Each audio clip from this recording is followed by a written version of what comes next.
Assalamualaikum warahmatullahi wabarakatuh. Semangat pagi anak-anak. Bagaimana kabarnya hari ini? Baik. Kita bertemu lagi dengan mata pelajaran Akidah Akhlak kelas 7. Dalam video pembelajaran kali ini, kita akan menyampaikan adab sholat dan zikir.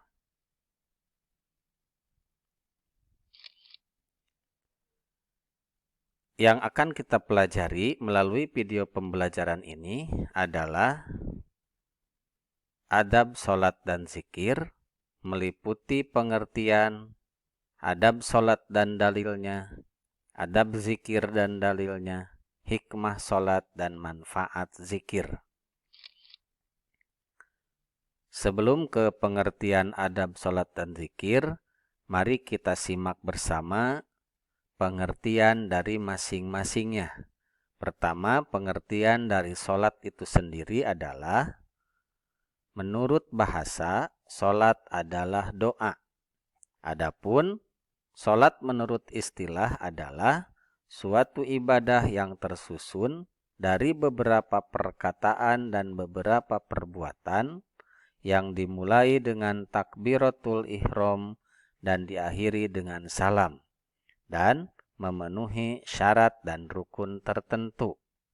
Artinya, sholat ini adalah suatu rangkaian dari bacaan, gerakan yang dimulai oleh takbiratul ihram, Allahu Akbar, dan diakhiri dengan salam, Assalamualaikum warahmatullah. Dan sholat itu harus memenuhi syarat rukun yang telah ditentukan. Selanjutnya, zikir. Apa itu zikir? Zikir adalah mengingat atau menyebut. Zikir secara istilah berarti mengingat Allah, yaitu dengan cara menyebut sifat-sifat keagungannya atau kemuliaannya, seperti membaca tasbih, tahmid, takbir, dan tahlil. Hal demikian itu disebut dengan zikir lisan. Setelah mengetahui pengertian dari sholat dan zikir, maka harus dicari pengertian adab.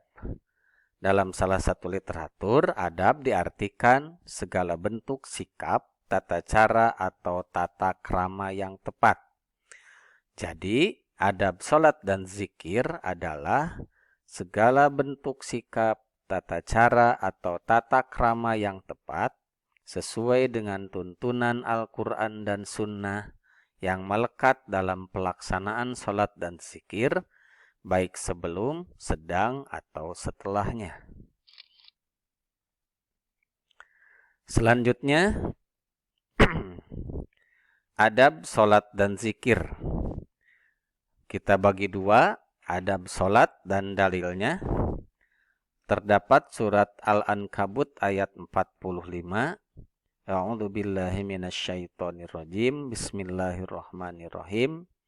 Wa aqimis shalah inna sholata tanha 'anil fahsya'i wal munkar wala dzikrullahi akbar wallahu ya'lamu ma tasna'un.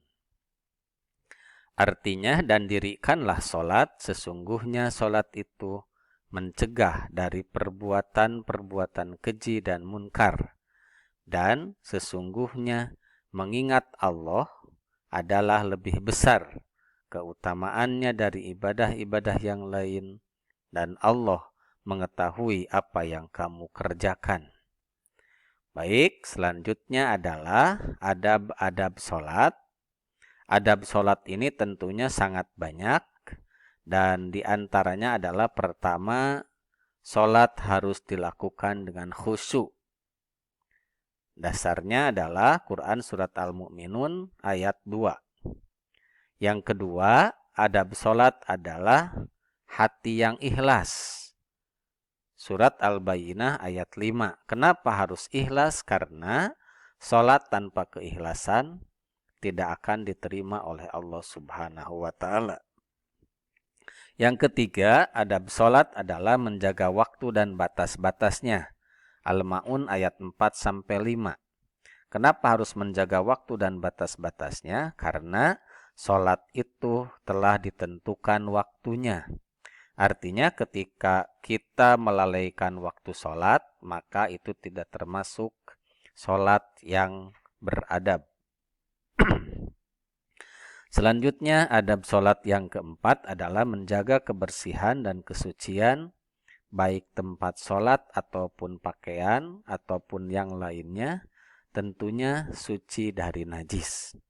Yang kelima, menyingkirkan gambar tulisan atau apa saja yang mengganggu kekhusyuan sholat. Yang keberapa? Yang keenam. Yang keenam adalah memakai pakaian kita yang terbaik tentunya. Al-A'raf ayat 31. Dan yang ketujuh, harus menyesal serta bersedih jika tidak dapat menunaikan dan menikmati sholat dengan baik dan sempurna. Itu adalah 7 di antara adab sholat yang harus kita lakukan. Baik, selanjutnya adalah adab zikir dan dalilnya. Dalam surat Al-Ahzab ayat 41 disebutkan, Ya ayyuhalladzina amanu dzkurullaha dzikron katsira. Wahai orang-orang yang beriman, berzikirlah dengan menyebut nama Allah, zikir yang sebanyak-banyaknya. Selanjutnya, apa saja adab dalam berzikir? Tentunya ini pun sama, banyak sekali adab yang mesti dilakukan. Namun diantaranya adalah zikir harus dilakukan dengan penuh keikhlasan. Sama halnya dengan sholat. Zikir akan diterima oleh Allah kalau ikhlas. Selanjutnya, merendahkan suara. Al-A'raf ayat 7. Dan yang berikutnya adalah selain merendahkan suara, pada saat-saat tertentu ada adab mengeraskan suara, yaitu Al-Isra ayat 110. Yang ketiga, adab zikir itu berzikir dengan zikir dan wirid yang telah dicontohkan Rasulullah. Nah, ini tentunya harus mutaba'ah. Mutaba'ah dalam kalimatnya, mutaba'ah dalam caranya. Yang berikutnya adalah mencoba memahami maknanya dan khusyuk dalam melakukannya. Nah, supaya terjadi khusyuk, maka pahami makna zikir yang dibaca, makna wirid yang dibaca. Selanjutnya, duduk di suatu tempat atau ruangan yang suci, karena kesucian mempengaruhi kekhusyuan. Berikutnya adalah mewangikan pakaian, tempat, dengan minyak wangi, pakaian yang bersih dan halal. Nah, ini pun sama, merupakan adab karena ketika beribadah secara umum, khususnya sholat dan zikir, maka pakaian tempat itu harus wangi dan harus menggunakan pakaian yang bersih dan halal tentunya. Terakhir di antara adab zikir adalah memilih tempat yang agak sunyi supaya tercipta kekhusyuan, tercipta konsentrasi dan lain sebagainya yang dapat mengantarkan kepada zikir yang sebenar-benarnya mengingat Allah Subhanahu wa taala. Nah, tentunya dari sholat dan zikir itu ada hikmah dan manfaatnya. Baik, anak-anakku sekalian, berikut adalah beberapa hikmah dari melaksanakan sholat. Pertama, mendidik disiplin dan menghargai waktu. Nah, dari kita melaksanakan sholat sesuai waktunya, pada waktunya, tidak melalaikan waktu, maka akan terbiasa dan akan menjadikan kita disiplin dan bisa menghargai waktu. Yang kedua, menjadikan hati tenang karena sholat merupakan hubungan antara hamba dengan penciptanya. Tentunya, dengan kita melaksanakan sholat, selain melaksanakan kewajiban, itu akan menjadikan hati kita tenang.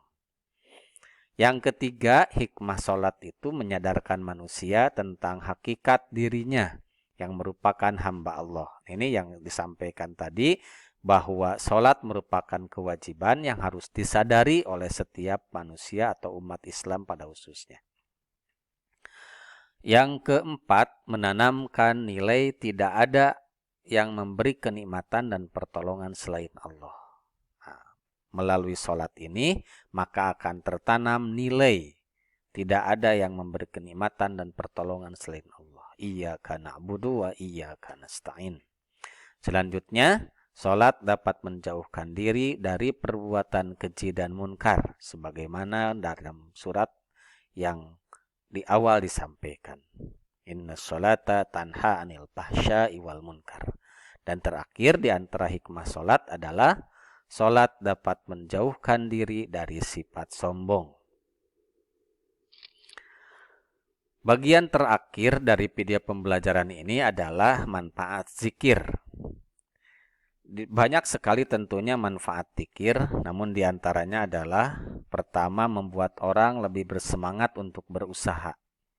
Yang kedua, hati menjadi tenang, bersabar dan ulet dalam menghadapi masalah apapun, mempunyai harapan-harapan hidup yang tersimpan dalam jiwa, menjadikan diri ini semakin dekat dengan Sang Pencipta karena kita senantiasa berkomunikasi dengannya. Kemudian menjadikan diri kita sebagai seorang yang rendah hati dan tidak sombong. Dan terakhir di antara manfaat zikir adalah semakin arif dan bijaksana dalam menyikapi permasalahan apapun yang kita hadapi. Baik anak-anakku sekalian, video pembelajaran untuk materi adab dan zikir cukup sampai di sini. Insya Allah kita berjumpa di video pembelajaran berikutnya. Terima kasih. Wassalamualaikum warahmatullahi wabarakatuh.